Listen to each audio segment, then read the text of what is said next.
नमस्कार दोस्तों। तो बिना समय को गवाए चलिए आपके साथ गौतम बुद्ध की शिक्षाप्रद कहानियों को शेयर करते हैं। भगवान बुद्ध एक दिन वन से गुजर रहे थे। रास्ते में एक व्यक्ति जमीन खोद रहा था। बुद्ध विश्राम के लिए वृक्ष के नीचे बैठ गए। उस व्यक्ति को खोदते खोदते एक कलश मिला। कलश में हीरे जवाहरात भरे हुए थे। उसने सोचा, आज मेरा भाग्य जाग उठा है।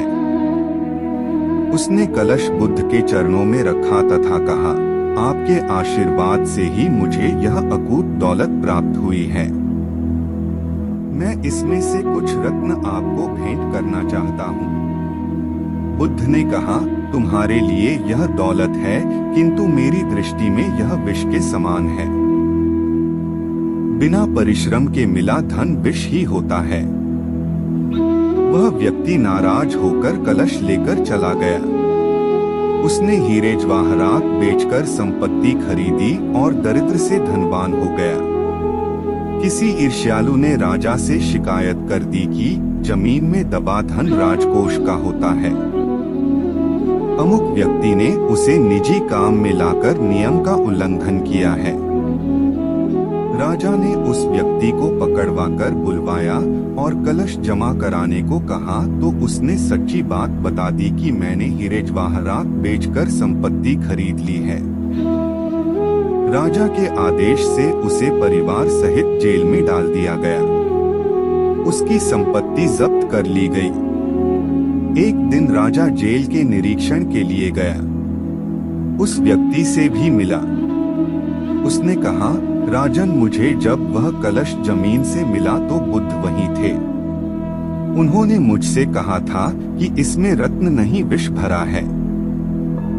यह सुनकर मैंने उनका अपमान किया था। आज जेल में रहकर मुझे अनुभूति हो रही है कि उनकी बात बिल्कुल सच थी। बिना परिश्रम किए मिला विष ही होता है। मैं एक बार भगवान बुद्ध के दर्शन कर उनसे क्षमा मांगना चाहता हूँ। राजा ने भगवान बुद्ध को ससम्मान राज्य में आमंत्रित किया। जेल से निकालकर उस व्यक्ति को बुद्ध के पास ले जाया गया। उसने उनके चरणों में बैठकर क्षमा मांगी तथा कहा, आपकी बात सत्य थी।